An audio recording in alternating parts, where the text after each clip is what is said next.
Hola, buenas tardes. Mi equipo está conformado por Álvaro, Jared y su servidora Esmeralda, y nosotros les vamos a presentar las rutas metabólicas. Empezaremos a hablar sobre la fase luminosa. Esta ocurre en los cloroplastos, específicamente dentro de la membrana de los tilacoides, siendo crucial para la fotosíntesis, transformando la energía solar a química.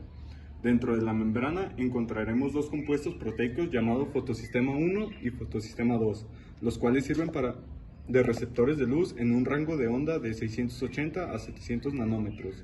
Estos receptores liberarán electrones, los cuales serán transportados por cuatro proteínas, que es la ferroxidona, plastoquinona, plastocinina y el citocromo B, los cuales son estos. A su vez que sucede el transporte del agua dentro de los tilacoides, es dividida por la luz, liberando oxígeno a la atmósfera y también libera hidrógenos, los cuales se convierten en iones que se unirán al NADP, que se encuentra en NADP reductasa, transformándolo en NADPH. El ciclo de Calvin, o también conocido como la fase oscura de la fotosíntesis, ocurre en el estroma y se conecta con nuestra fase interior utilizando el ATP y el NADPH. Su objetivo es convertir el CO2 en glucosa. Para ello suceden tres fases. La primera fase es la fijación del CO2, donde una enzima llamada rubisco cataliza la unión del CO2 con ribolosa 1-fosfato, bifosfato, creando una molécula inestable que se divide en tres moléculas de fosfoglicerato. Segunda etapa, reducción. El ATP y el NADPH producidos en la fase luminosa nos servirán para modificar el 3-fosfoglicerato en moléculas de gliceraldehído 3-fosfato mediante una serie de reacciones donde algunas moléculas sintetizarán glucosa. Tercera etapa, regeneración. Las moléculas sobrantes de gliceraldehído 3-fosfato se convierten en ribolosa 1,5-fosfato a través de una serie de reacciones que requieren ATP. Estas moléculas están listas para realizar una nueva fijación y por ende el ciclo se repite. La glucólisis es una vía metabólica encargada de oxidar la glucosa con la finalidad de obtener energía. Esta ocurre en el citoplasma. Consiste en 10 reacciones enzimáticas consecutivas que convierten la glucosa en dos moléculas de piruvato. Sirve también para la generación de moléculas de alta energía. Esta vía se divide en dos etapas. La primera es gasto de energía. Requerimos dos moléculas de ATP para activar la glucosa, que después se separa en dos moléculas, las cuales son gliceraldehído 3-fosfato y dihidroxiacetona. La dihidroxiacetona puede ser isomerizada por la triosa fosfato isomerasa, convirtiéndolo en otra molécula de gliceraldehído 3-fosfato. La segunda etapa es la obtención de energía. El gliceraldehído 3-fosfato se oxida produciendo 1,3-bifosfato, 1,3-bifosfoglicerato y reduciendo el NAD a NADH. El 1,3-bifosfoglicerato se convierte en 3-fosfoglicerato generando ATP por fosforilación. Finalmente, el fosfoenol piruvato se convierte en piruvato liberando más ATP. Ruta de pentosas. Es la ruta oxidativa de la glucosa que sucederá en el citoplasma, generando como producto NADPH para la biosíntesis de ácidos grasos. Está compuesta por dos fases, que es la fase oxidativa y la no oxidativa. En la fase oxidativa comenzaremos con tres moléculas de glucosa 6-fosfato que actúa con la enzima glucosa 6-fosfato deshidrogenasa. Se oxidará el NADP que reduce el NADPH, dando como resultado tres moléculas de 6-fosfogluconatasa, dando como resultado después tres moléculas de 6-fosfogluconato. En esta parte se oxida el NADP para reducirse a NADPH, para después producir tres moléculas de ribolosa 5-fosfato. En el no oxidativo, aquí actuará la pentosa isomerasa con la ribolosa 5-fosfato, que da como resultado la ribosa 5-fosfato, que sirve para biosíntesis de nucleótidos.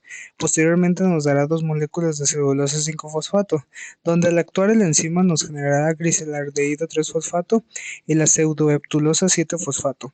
Estos al actuar con la enzima transcetolasa darán como resultado una fructosa 6-fosfato y la iritosa 4-fosfato, que por la tracetolasa que generará fructosa 6-fosfato y gliceraldehído 3-fosfato.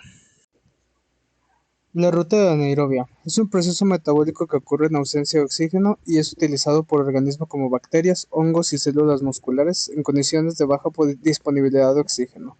Como primer paso en la glicólisis, la glucosa se va a convertir en dos moléculas de piruvato, para posteriormente se producirán dos moléculas de ATP y dos moléculas de NADPH. En la fermentación láctica, la enzima de lactato deshidrogenasa (LDH) convertirá el piruvato en lactato, para posteriormente se regenerará el NAD+, que a partir del NADPH producido en la glicólisis. El producto final de la ruta anaerobia es el lactato. Las enzimas clave involucradas son las lactato deshidrogenasas, que catalizarán la conversión del piruvato en lactato. Este proceso permitirá la regeneración del NAD+, que es necesario para mantener la glicólisis en funcionamiento en ausencia de oxígeno, aunque con una eficiencia energética menor que en la anaerobia. Ciclo de Krebs. Es una ruta metabólica fundamental en la respiración celular. Utilizará la acetilcoenzima A como precursor principal, derivado de la glucólisis o de la beta-oxidación de los ácidos grasos. A través de una serie de reacciones, el ciclo de Krebs generará productos cruciales como NADPH, FADPH y GTP, que pueden ser convertidos en ATP. Estos portadores de energía alimentarán la cadena de transporte de electrones para la producción de ATP en la fosforilación oxidativa. El ciclo de Krebs también se conecta con otras rutas metabólicas, como la glucogénesis, que utilizará sus intermediarios para sintetizar la glucosa a partir de precursores no glucogénicos. Destacando su importancia, el ciclo de Krebs no solo es una fuente principal de ATP, sino que también proporciona precursores para la biosíntesis de aminoácidos y lípidos, lo que lo convierte en un punto central en el metabolismo celular. El movimiento de electrones por la cadena transportadora de electrones produjo energía que atraía protones desde el estroma del tilacoide por medio de un gradiente protónico. Estos protones activan el ATP sintasa, el cual absorbe el ADP y el fosfato transformándolo en ATP.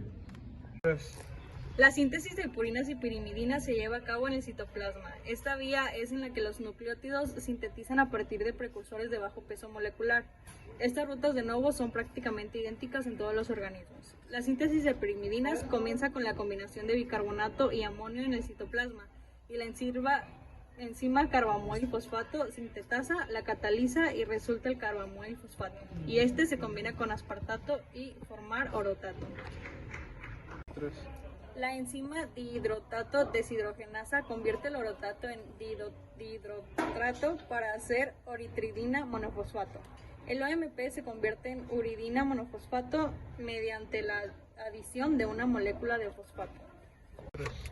La ruta de síntesis de purinas comienza con la combinación de dos compuestos cruciales, la fosforribosilpirofosfato derivada de la glucólisis y un aminoácido llamado glutamina, que aporta el nitrógeno necesario para la formación de purinas.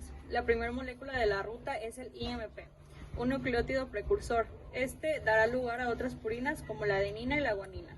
Para la síntesis de adenina, la IMP se transforma en adenina monofosfato y finalmente en adenosina di y trifosfato. Para la síntesis de la guanina, el IMP se convierte en guanosina monofosfato, que luego forma guanosina di y trifosfato.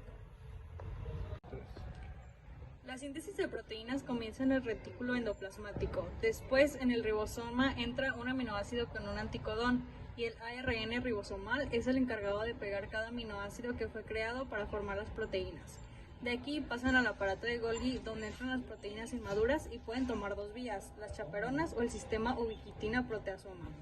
En las chaperonas, estas controlan el plegamiento e influyen en la degradación para dar como resultado una proteína madura, y en la ubiquitinización dan una proteína degradada. Ciclo de glioxilato. Comenzaremos con una condensación de la acetilcoenzima A y el oxalacetato. La enzima del citrato sintasa cataliza la unión de la acetilcoenzima A proveniente de la degradación de lípidos con el oxalacetato formando citrato. Después la isomeración del citrato, donde la enzima cotinasa convertirá el citrato en isocitrato. Después la descarboxilización del isocitrato, donde el isocitrato liasa convertirá el isocitrato en glicoxilato e glicoxilato liberando CO2.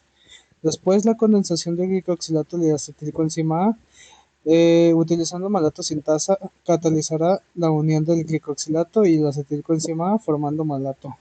Por último, en la descarbonilación del malato, la enzima del malato deshidrogenasa va a convertir el malato en oxaloacetato, liberando CO2 y produciendo NADH.